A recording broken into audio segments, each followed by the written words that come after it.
additional optional software, whichever way you want to put it.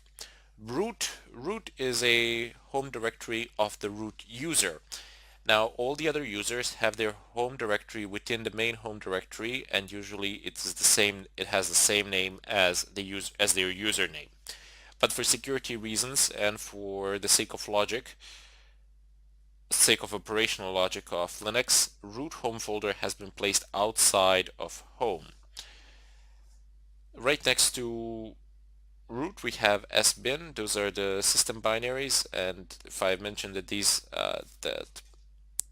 this one here is actually system binaries, well, yeah, technically you do use them, but over here you really have those system binaries. Let me just show you for a sec.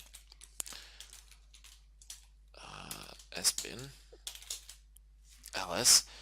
So you see you have, on some systems, for example, sbin and bin differ by the fact that fdisk is not available, or ifconfig to see the network configure to see if see your IP address, see the network configuration is not available. So certain things would be, certain commands, certain programs would be placed into sbin, and some other things would be placed into bin.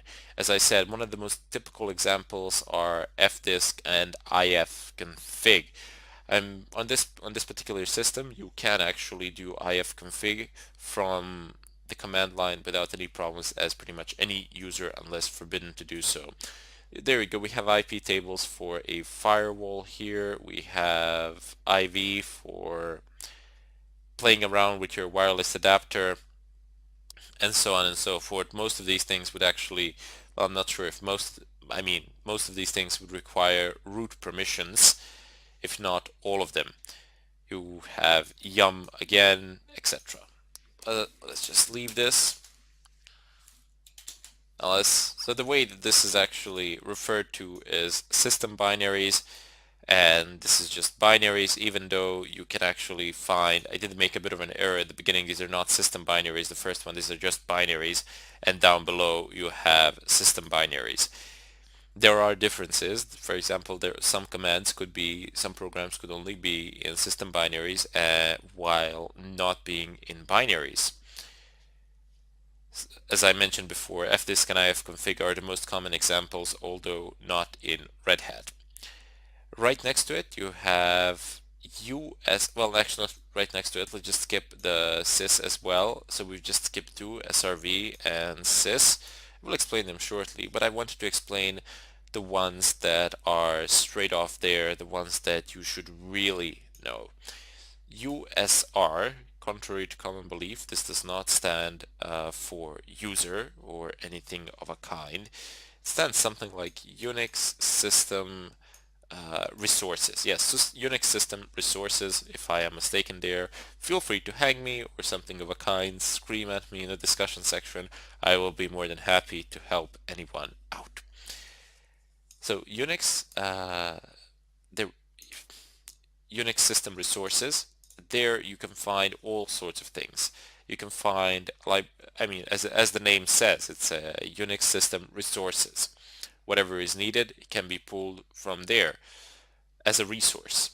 Whatever resources are needed can be pulled from USR. You have their local libraries, shared libraries, but let's go ahead and dive into the USR and see what awaits us there. So you see you have bin, you have etc for configuration files, you have lib and lib64, local, sbin, share, sort, src, and tmp as well. So I don't know, USR is like a file system to itself, to me anyway. I mean, don't go onto a test saying this or something of a kind. That's just what it appears to be to me.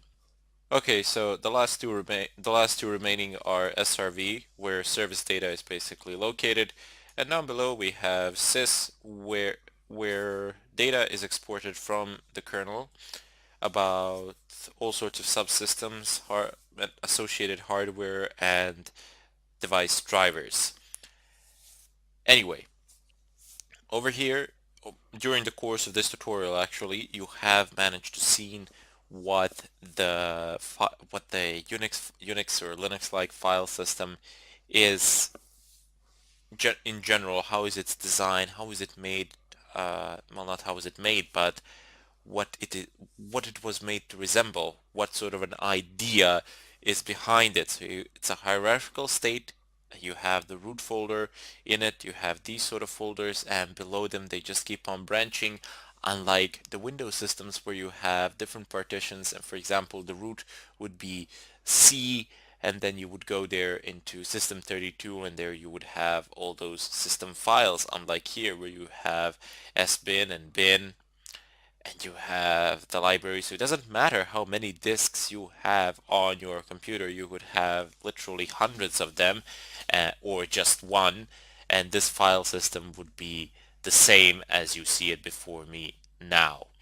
You wouldn't be going, well, I don't know, depending on what sort of information would you be browsing, you would be going from one disk to another. But for example, you could have different home directories on different disks, and that is nothing strange. That would function no problems. In any case, I would like to bid you all farewell.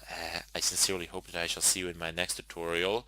But above all, I wish you a download of luck, because you're gonna need it. And for anything else, just feel free to go up in the discussions and ask whatever you wish. Welcome all to this tutorial. Today I am going to be talking about hard and soft links. They are directly connected to the Linux file system, or related to that subject. That is what I meant to say.